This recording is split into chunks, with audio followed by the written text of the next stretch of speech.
Hello दोस्तों, मैं अर्जमान सिंह स्वागत करता हूं आपका आज की वीडियो में। दोस्तों, आज हम मिड कैप कैटेगरी के एक ऐसे म्यूचुअल फंड का डिटेल रिव्यू करने वाले हैं जो कि पिछले एक साल में टॉप परफॉर्मर रहा है। और जो म्यूचुअल फंड ने बहुत ही अच्छा प्रदर्शन किस प्रकार से किया और इसको किन फंड मैनेजर्स द्वारा मैनेज किया जाता है, इसके फंडामेंटल्स किस प्रकार के हैं और वैल्यूएशन किस प्रकार के हैं, तो ये आपको इस वीडियो में डिटेल में समझने को मिलेगा। और क्या आपको इस म्यूचुअल फंड में निवेश करने का विचार बनाना चाहिए या फिर अवॉइड करना चाहिए, ये आपको वीडियो के लास्ट तक पूरी तरह क्लियर होने वाला है। तो शुरू से लेके एंड तक मेरे साथ जुड़े रहें ताकि कोई भी इंपॉर्टेंट पॉइंट हमसे छूट ना जाए। तो चलिए बिना समय को वेस्ट किए शुरू करते हैं। अगर हम मिड कैप कैटेगरी के म्यूचुअल फंड्स की बात करें तो इनमें फंड मैनेजर्स को 65% केवल मिड कैप कैटेगरीज की कंपनीज में निवेश करना होता है और इसके बाद का जो 35% बचा वो चाहे जो मिड कैप में निवेश करें, स्मॉल कैप में या फिर लार्ज कैप में निवेश कर सकते हैं। तो इस तरह की एलोकेशन मिड कैप कैटेगरी के म्यूचुअल फंड्स में लगा के चलनी पड़ती है।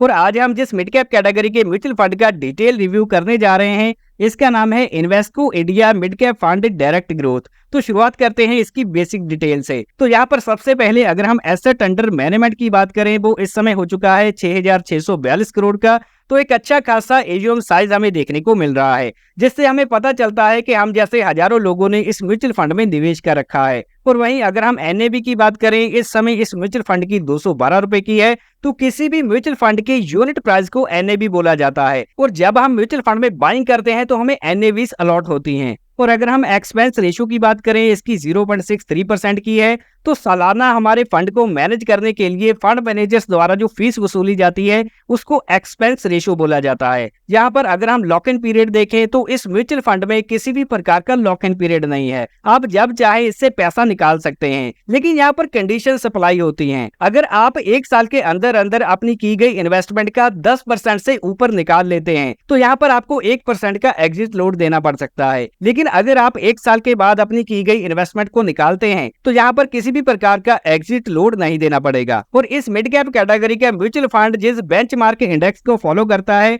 उसका नाम है BSE 150 mid cap TRI index, जो कि टोटल रिटर्न इंडेक्स होता है। और यहाँ पर इस म्यूचुअल फंड में दो प्रकार से निवेश करने के ऑप्शन हैं। सबसे पहला ऑप्शन है कि अगर आपको मंथली पैसा लगाना है, SIP करनी है, तो मिनिमम 500 रुपए से शुरू करी जा सकती है और यहाँ पर मैक्सिमम की कोई भी लिमिट नहीं है, आप जितना चाहे इसमें पैसा डाल सकते हैं। और वहीं अगर आप लमसम इन्वेस्टमेंट करना चाहते हैं, एक बार में पैसा डालना चाहते हैं, तो यहाँ पर 1,000 रुपए से निवेश को शुरू करा जा सकता है और मैक्सिमम की इसमें कोई भी लिमिट नहीं है। और किसी भी म्यूचुअल फंड की परफॉर्मेंस इस बात पे काफी ज्यादा निर्भर करती है कि कौन सा फंड मैनेजर इसको मैनेज कर रहा है और उसका एक्सपीरियंस क्या है। तो अगर हम Invesco India mid cap fund direct growth की बात करें तो इसको दो फंड मैनेजर्स द्वारा मैनेज किया जाता है, जिसमें से सबसे पहला नाम आता है मिस्टर आदित्य खेमानी जी का, जो कि नवंबर 2023 से इसको मैनेज कर रहे हैं।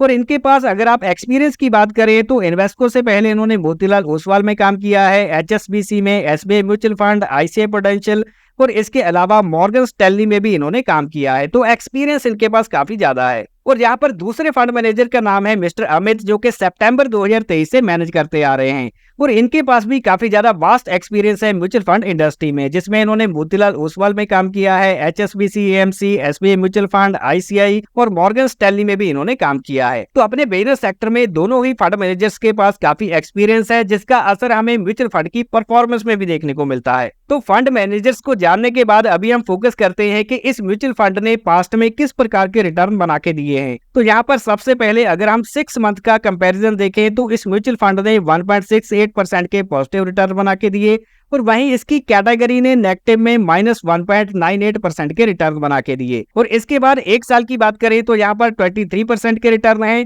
और कैटेगरी के रिटर्न है 10.2% के। तो यहाँ पर आप सीधा सीधा देख सकते हैं कि पिछले एक साल में इस म्यूचुअल फंड ने 23% के रिटर्न दिए हैं और कैटेगरी ने सिर्फ 10% के रिटर्न दिए हैं। तो इसने काफी ज्यादा आउट परफॉर्मेंस पिछले एक साल में दिखाई है।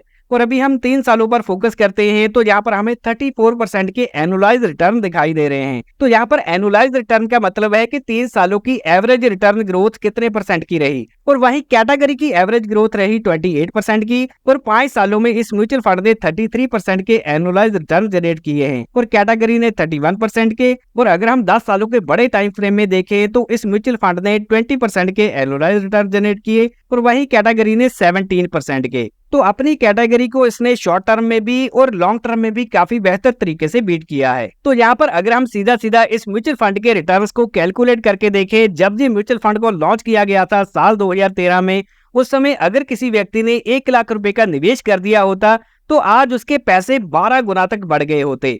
तो 1 लाख का निवेश 12 लाख तक अब तक पहुंच गया होता। और वहीं अगर किसी व्यक्ति ने 1 लाख की बजाय 10 लाख का निवेश किया होता तो आज उसके 1 करोड़ 20 लाख तक बन गए होते। और अभी हम रुख करने वाले हैं एसेट एलोकेशन की ओर। तो इस म्यूचुअल फंड का मेनली फोकस है इक्विटी पर। तो यहाँ पर इक्विटी में 99.9% का इन्होंने निवेश कर रखा है और कैश में इनके पास 0.1% अवेलेबल है। तो यहाँ पर सीधा सीधा देखें तो ये म्यूचुअल फंड टोटली इन्वेस्टेड है और जो निवेशकों द्वारा पैसा दिया जाता है वो फंड मैनेजर्स डिफरेंट सेक्टर्स में एलोकेट करते हैं, जिसमें सबसे टॉप में आता है फाइनेंशियल सेक्टर 26%, हेल्थ केयर में 18%, कंज्यूमर डिस्क्रिशनरी 18%, टेक्नोलॉजी 10%, मटेरियल 9% और रियल एस्टेट 7%। और यहाँ पर इंडस्ट्रियल सेक्टर में 6.9 और कंज्यूमर स्टेपल्स में 0.3% की एलोकेशन कर रखी है। तो जो पैसा निवेश किया है वो काफी बढ़िया तरीके से डाइवर्सिफाई भी किया गया है डिफरेंट सेक्टर्स में। तो जैसे कि हमने वीडियो के शुरू में बात की थी कि मिड कैप कैटेगरी के म्यूचुअल फंड्स को कम से कम 65% मिड कैप कंपनीज में निवेश करना होता है।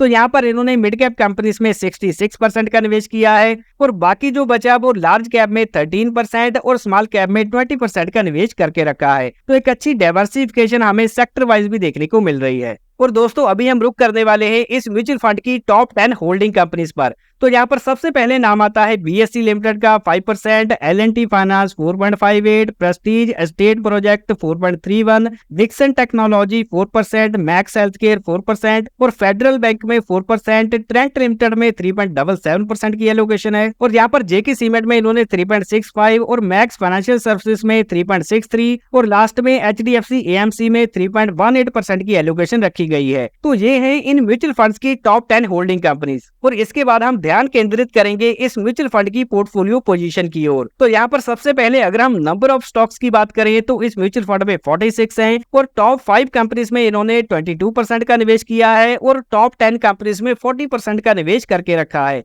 तो यहाँ पर कॉन्सेंट्रेशन कम स्टॉक्स पर नहीं करी गई, जो कि एक अच्छी बात है। इससे एक पोर्टफोलियो में स्टेबिलिटी दिखाई देती है। और वहीं अगर हम टॉप 20 स्टॉक्स की बात करें तो 67% का निवेश उन्होंने कर रखा है। और यहाँ पर इस म्यूचुअल फंड की प्राइस टू अर्निंग रेशियो है 44 की। तो प्राइस टू अर्निंग रेशियो से हमें इस म्यूचुअल फंड के पोर्टफोलियो की वैल्यूएशन पता चलती है। तो इसको हम कंपेयर करके देखेंगे इसके benchmark index BSE 150 mid cap TRI index. तो इसके इंडेक्स की प्राइस टू अर्निंग रेशियो 36 की है और म्यूचुअल फंड की 44 की है। तो अपने इंडेक्स के मुकाबले इसका जो पोर्टफोलियो है वो एक्सपेंसिव दिखाई दे रहा है। और अभी हम बात करने वाले हैं इंपॉर्टेंट रिस्क रेशियोज के बारे में, जिसमें सबसे पहले आती है अल्फा रेशियो, जिससे हमें ये पता चलता है कि अपने बेंचमार्क से कितना ज्यादा इसने आउट परफॉर्म किया है। तो सबसे पहले अगर हम इस म्यूचुअल फंड का अल्फा देखें वो है 4.19 का और वही कैटेगरी का अल्फा है 7.14 का।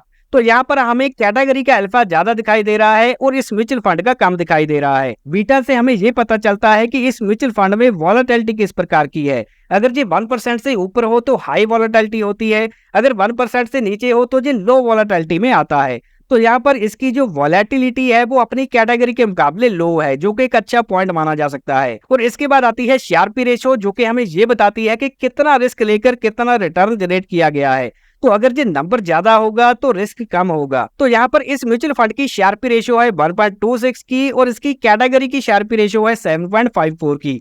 तो कैटेगरी में रिस्क कम है और इस म्यूचुअल फंड ने ज्यादा रिस्क लेकर रिटर्न्स को जनरेट करने पर फोकस किया है। और इसके बाद आती है टर्नओवर रेशियो के एक साल में म्यूचुअल फंड मैनेजर्स द्वारा अपने पोर्टफोलियो को कितना चेंज कर दिया जाता है। तो यहाँ पर फंड मैनेजर्स द्वारा 86% तक अपने पोर्टफोलियो को चेंज कर दिया जाता है। तो टर्नओवर रेशियो हमें ज्यादा दिखाई दे रही है, लेकिन अगर फंड मैनेजर्स ज्यादा टर्नओवर रेशियो के चलते भी ज्यादा रिटर्न जनरेट कर पाते हैं तो इसे जस्टिफाई किया जा सकता है। और दोस्तों इसके बाद हम काफी इंटरेस्टिंग कंपैरिजन करने वाले हैं कि जब से जी म्यूचुअल फंड लॉन्च हुआ है साल 2013 से लेकर अब तक इसके जो कॉम्पिटिटर फंड्स हैं उसके मुकाबले किस प्रकार का प्रदर्शन रहा। तो यहाँ पर सबसे पहले अगर हम एचडीएफसी के मिड कैप अपॉर्चुनिटी फंड की बात करें, इसने 2013 से लेकर अब तक 1021% के रिटर्न बना के दिए।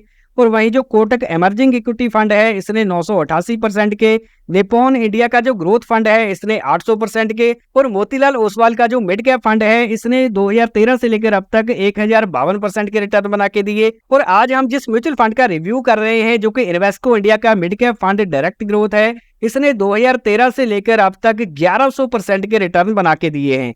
तो यहाँ पर हमें सीधा सीधा समझ आ रहा है कि अपने कॉम्पिटिटर्स के मुकाबले इसने लॉन्ग टर्म में भी काफी बढ़िया प्रदर्शन किया है। और ये 10 साल का टाइम फ्रेम काफी लंबा होता है किसी भी म्यूचुअल फंड की परफॉर्मेंस को देखने के लिए। और इसके बाद एक और इम्पोर्टेंट पॉइंट इस म्यूचुअल फंड के बारे में मैं आपको बताना चाहता हूँ। तो यहाँ पर आपके सामने 5 साल का चार्ट है इस म्यूचुअल फंड का, जिसमें आप देख सकते हैं कि 2 रैली शामिल हैं। सबसे पहली रैली थी जो 2020 में शुरू हुई और जो अक्टूबर 2021 तक खत्म हुई।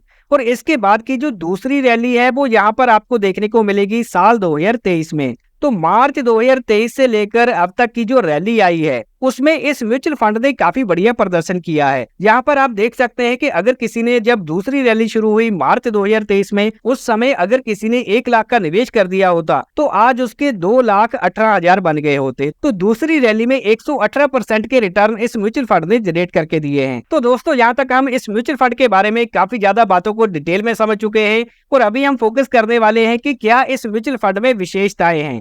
तो सबसे पहली विशेषता तो ये है कि 1 साल, 3 साल, 5 साल और 10 साल की टाइम पीरियड में इस म्यूचुअल फंड ने अपनी कैटेगरी से बेटर रिटर्न जनरेट किए हैं।